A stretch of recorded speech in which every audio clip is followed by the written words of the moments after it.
Okay, let's talk first to Patrick, pronouns he, him, calling in from Flying Lemurs, who says, Jesus commanded us to love one another. How could an atheist go wrong with that? Patrick, you're on the line with Forrest and Jim. How you doing today? Doing all right. Right on, right on. So it says you're calling in as an agnostic. So it sounds you're on the fence, yeah? I would say I lean more towards theism, agnostic theist. Okay. But, that's a personal perspective. Yeah, it's fine. And when you say that Jesus commanded us to love one another, do you have a particular part of the Bible that you're interested in when talking about that, or just a general vibe?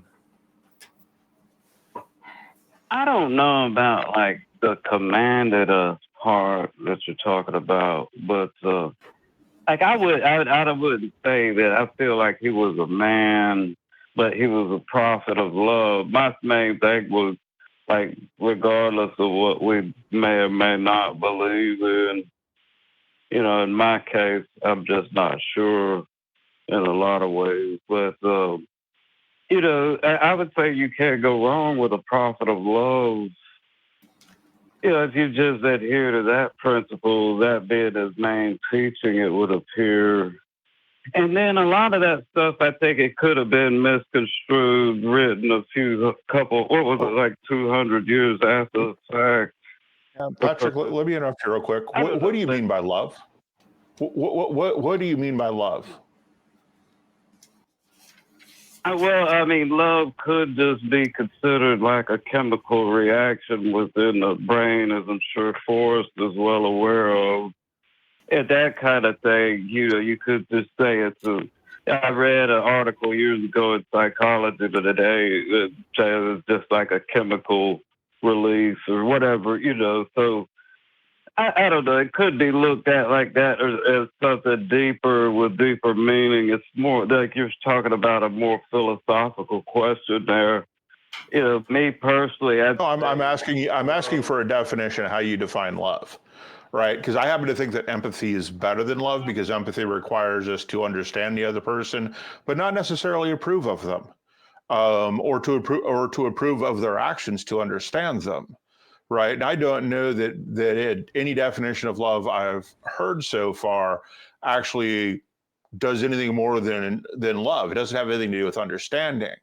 And we can point out where people think they love someone and they do incredibly stupid things or incredibly harmful things in the name of love. And I'm not sure that that's also good. So, when I ask you for a definition of love and you wander off into, the biochemical aspects of it, that doesn't help us come to a definition of love and whether or not love one another is actually a real thing that is good for society. So how are you defining love?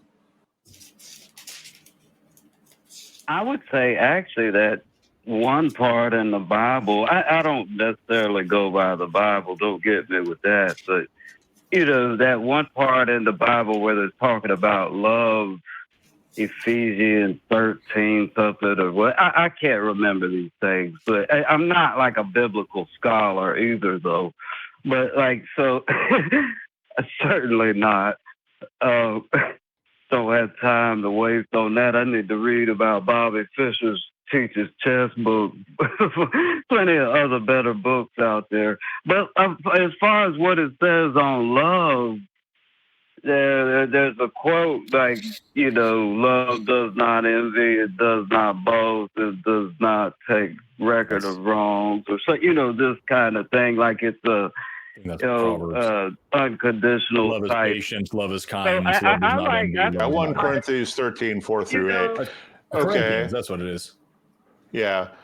I don't know. So yeah, love is patient, love is kind, does not envy, does not boast, is not proud, does not dishonor others, it is not self-seeking, is not easily angered, it keeps no record of wrongs, does not delight in evil, but rejoices with the truth, it always protects, always trusts, always hopes, always preserves. Where does it say we have to understand our fellow human and where they're coming from? As far as that goes, I think that would be a subjective rather than an objective perspective. So it just depends on the individual.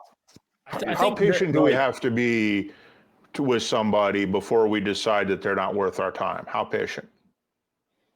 How patient do we have to be with somebody who is constantly committing crimes?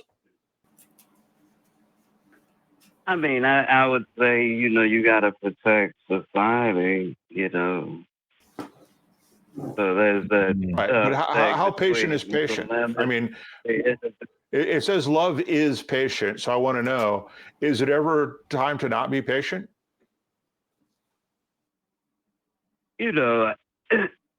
I would say you're getting into the nuance of it. Yes. I don't know. You're the one who's saying that Jesus commanded us to love one another. How can an atheist go wrong with that? And then when you agree with the definition that I give, and I start to drill down on what it means, you don't give me a halfway decent answer. So, which should I prefer, kindness or patience? What if it's kinder to be impatient? What should I do in that case? To be patient as far as, what if the kindest thing I can do to somebody is be impatient with them? I think being impatient, is not necessarily the way. I think patience definitely would be a virtue. I think that goes back to some of this AA stuff, I think, talking about. The Dalai Lama I had a book read by him. You're wandering completely off topic again.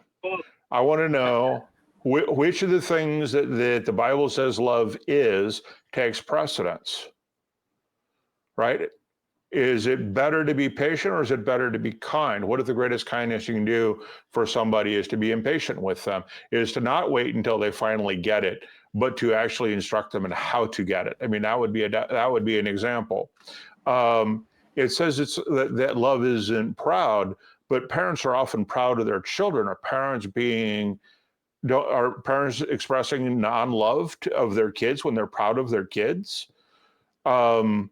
Dishonoring others, what does that mean? Self-seeking, easily angered, okay. It keeps no record of wrongs. Oh, that's dangerous, right? If somebody is continually trying to hurt you and I keep no record of that wrong and I don't remember that, how am I being kind to myself? I mean, you're breaking it down. I like it. However, seems like you're splitting hairs here a little bit from my perspective. Can I ask a different question? What you're saying. Can I ask something different, Patrick? You're saying Jesus commanded us to love one another. Sure. He has some stuff in there about loving your neighbor, loving your enemy, helping the poor, helping the weak, helping the immigrants, the part that I was going to look at is from Matthew, where with the whole story of the sheep and the goats, where Jesus, sets his followers apart.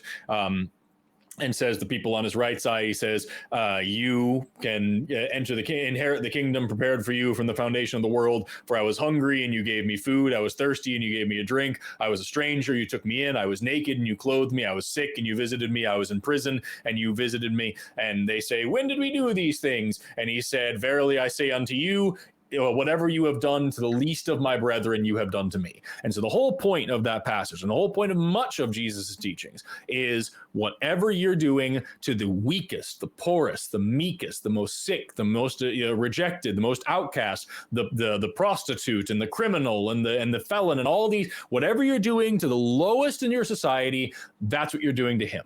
However you treat the lowest people in your society, that's who you really are. And you need to treat everybody, especially those people, as kindly and as patiently and as generously as possible. That is Jesus's message more often than not, and I can vibe with that. The question I have for you is, why do you need Christianity?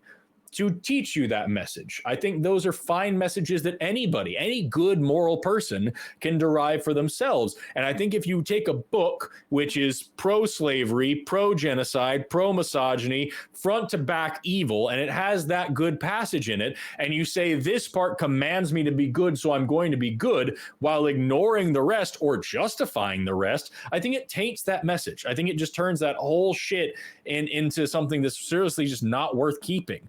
Wouldn't it be better to just be loving rather than being commanded to love?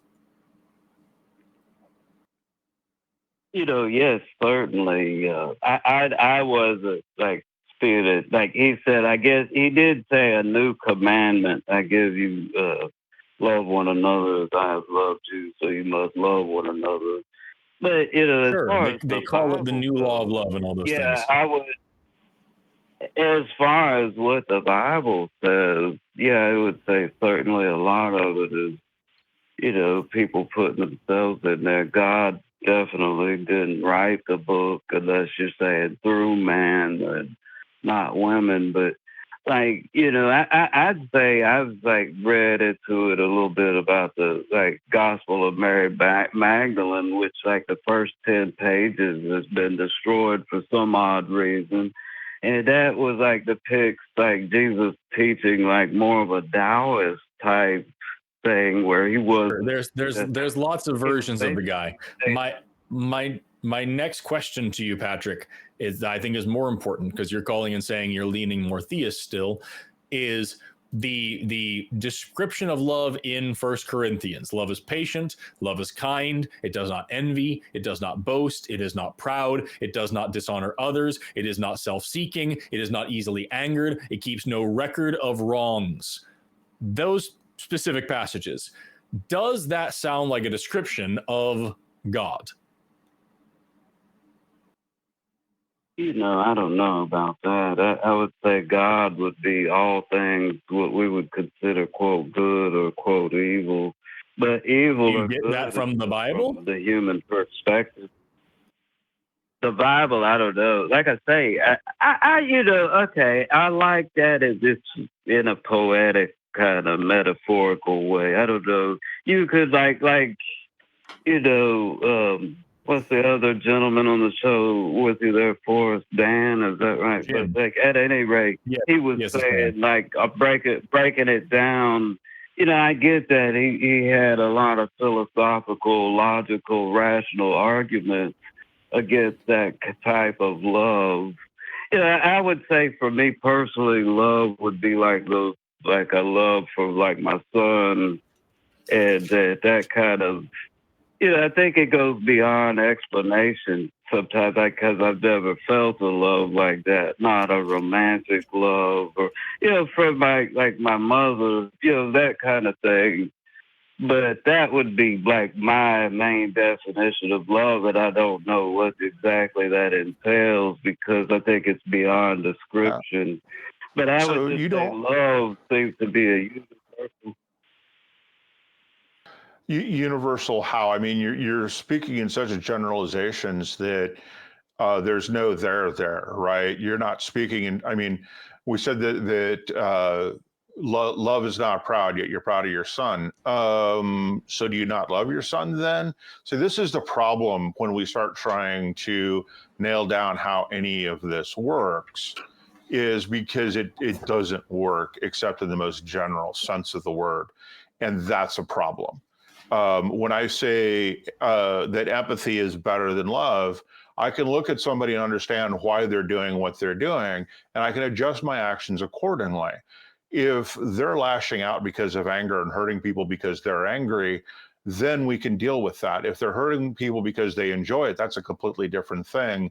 Love doesn't care about those things. Love doesn't care about people's motives for doing something. And looking at that rationally and coming up with a plan of action.